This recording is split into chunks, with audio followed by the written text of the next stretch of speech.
इस वीडियो में हम समझने वाले हैं क्लास 11 के मैथमेटिक्स के चैप्टर 1 जिसका नाम है सेट्स। सबसे पहले हम समझते हैं कि सेट्स होता क्या है। तो सेट्स हम उसे बोलते हैं a collection of well defined object is called set. Collection of well defined object is called set. Sets हम लोग उसे बोलते हैं जो collection of well defined object होगा। इसको हम ऐसे समझ सकते हैं, एग्जाम्पल्स हैं। The collection of all boys in your school. आपके स्कूल में टोटल बॉयज कितने हैं, बॉयज का कलेक्शन को हम बोलेंगे सेट्स। ठीक है, ऐसे भी समझ सकते हैं the collection of all months in a year. एक महीने में, एक साल में कितने महीने होते हैं। तो ये जो आंसर मिलेगा वो भी क्या हो जाएगा, सेट्स।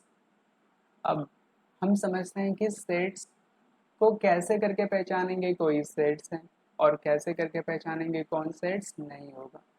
तो सेट्स को पहचानने का तरीका ये है, जो वेल डिफाइंड होगा उसे हम सेट्स बोलेंगे, जो वेल डिफाइंड नहीं होगा तो उसे हम सेट्स नहीं बोलेंगे। अब ये समझते हैं कि वेल डिफाइंड किसको बोलें। तो वेल डिफाइंड बोलने का मतलब हुआ if the value is not change person to person then it is called well defined.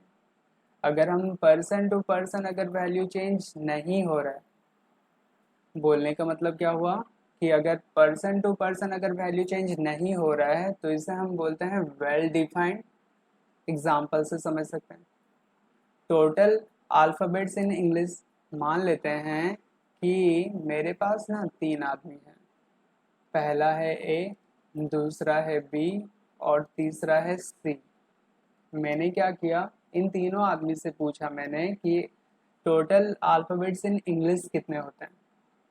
मतलब इंग्लिश में टोटल कितने अल्फ़ाबेट्स होते हैं, ए के पास जाके पूछे तो ए ने मुझे आंसर बताया कि इंग्लिश में तो टोटल 26 अल्फ़ाबेट्स होते हैं। फिर मैंने क्या किया, बी के पास जाके पूछा, बी ने भी मुझे सेम आंसर बोला कि इंग्लिश में टोटल 26 अल्फ़ाबेट्स होते हैं। फिर सी के पास जाके पूछा कि इंग्लिश में टोटल अल्फ़ाबेट्स कितने होते हैं, तो इसने भी बताया कि टोटल 26 होता है। मैंने क्या देखा कि तीनों ने सेम आंसर बोला।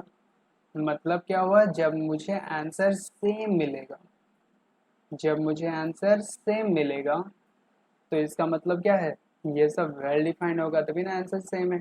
पहले से डिफाइन किया गया है, ये सब फिक्स रखा गया है। आज पढ़ रहे हैं या आज पढ़ रहे हैं, 26 पढ़ रहे हैं, 10 साल बाद भी अगर हम अल्फ़ाबेट्स पढ़ेंगे तो वो भी मुझे 26 ही देखने को मिलेगा। इसका मतलब क्या हुआ कि ये कभी बदलेगा नहीं। जो नहीं बदलता है उसे हम लोग वेल डिफाइंड बोलते हैं। एक दूसरा एग्जाम्पल से समझ सकते हैं। इवन नंबर बिटवीन 1 to 10, 1 और 10 के बीच में इवन नंबर टोटल कितने होते हैं। तो किसी से भी पूछे तो वही आंसर बोलेगा कि 2 होगा, 4 होगा, 6 होगा और 8 होगा। ये क्या है, ये भी फिक्स है। जो फिक्स रहता है उसे हम लोग बोलते हैं वेल डिफाइंड। जो फिक्स है उसे हम लोग क्या बोलेंगे, वेल डिफाइंड, जो कभी बदलेगा नहीं। 3 से मैंने पूछा तो 3 ने मुझे सेम आंसर बताया।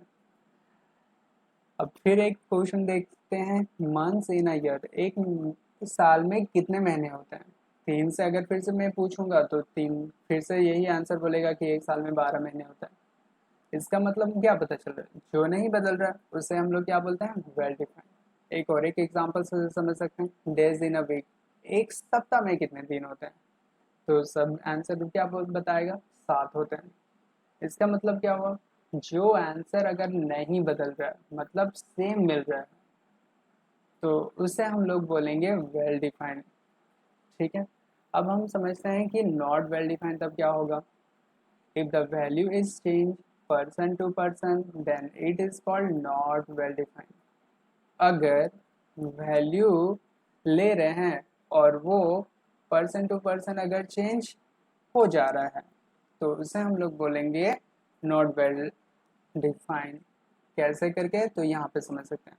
फिर से मान लेते हैं कि मेरे पास 3 आदमी हैं। पहला है ए, दूसरा है बी और तीसरा है सी। मैंने क्या किया, सबसे पहले ना ए के पास गया और इससे पूछा कि 10 most famous writer in India बताइए। मतलब इंडिया के टोटल 10 फेमस राइटर बताइए।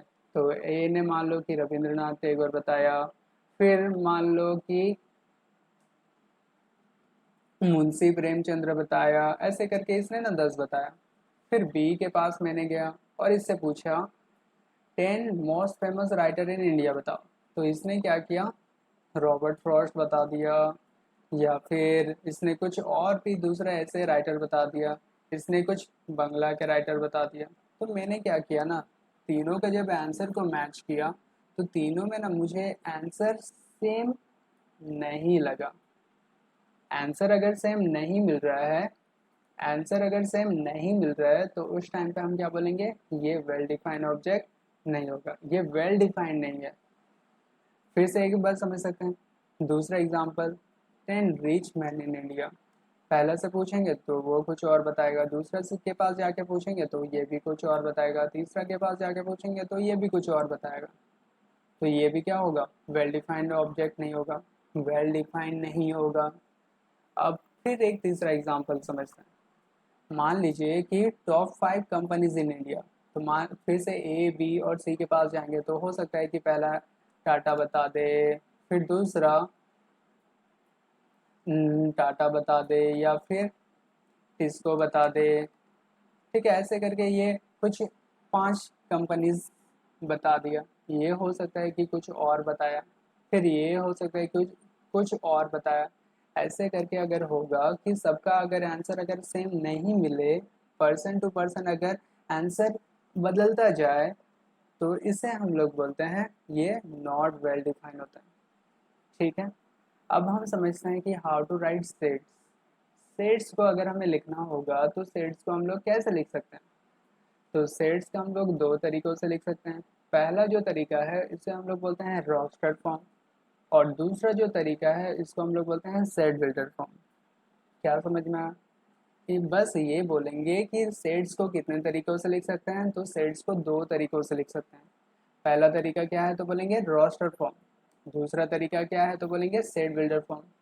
सेट्स को कितने तरीकों से लिख सकते हैं, दो तरीकों से लिख सकते हैं। पहला तरीका क्या है तो क्या बोलेंगे, रोस्टर फॉर्म है, और दूसरा तरीका सेट बिल्डर फॉर्म। अब हम समझते हैं कि रोस्टर फॉर्म क्या होता है। तो रोस्टर फॉर्म का मतलब होता है right only elements of the sets.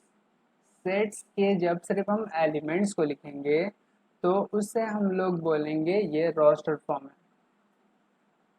Question से समझते हैं, सिर्फ एलिमेंट्स क्या होंगे, the collection of all the months of a year beginning with the letter जे।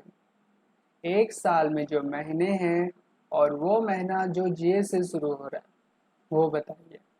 तो आंसर में क्या होगा, रोस्टर फॉर्म में मुझे चाहिए। तो रोस्टर फॉर्म में क्या क्या हो सकता है, या तो जनवरी हो सकता है, या जून हो सकता है, या तो जुलाई हो सकता है। इन तीनों के अलावा तो और कुछ नहीं हो सकता। तो ये जो सिर्फ जब हम लोग वैल्यू को लिखते हैं तो सिर्फ वैल्यू को लिखने को हम लोग बोलते हैं रोस्टर फॉर्म। और ये जो सिर्फ कितने वैल्यू मिले तो हम क्या बोलेंगे, 3 वैल्यू मिला, तो 3 वैल्यू को ही हम लोग बोलते हैं ये क्या है तो बोलेंगे ये एलिमेंट्स। फिर हम समझते हैं कि सेट बिल्डर फॉर्म क्या होता है। तो सेट बिल्डर फॉर्म का मतलब होता है कि जब हम लैंग्वेज यूज करेंगे या फिर सिंबल यूज करेंगे तो इसे हम बोलेंगे सेट बिल्डर फॉर्म। ठीक है, अब लैंग्वेज का मतलब क्या हुआ, जैसे मान लीजिए कि ए एक सेट है, the set of all letter in the word better. इस तरह से अगर लैंग्वेज यूज करते हैं तो इसको हम लोग बोलेंगे क्या है, सेट बिल्डर फॉर्म है। या फिर दूसरा समझ सकते हैं, दूसरा मान लीजिए कि मेरे पास ना एक सेट बी है, और बी किसके बराबर है तो बोलेंगे बी सच दैट बी एक सेट है जिसमें x such that x is an integer and x less than is equal to -3 and less than 7। इस तरह से जब क्वेश्चंस मिलेगा तो इसे हम क्या बोलेंगे, ये सेट बिल्डर फॉर्म में। Thank you.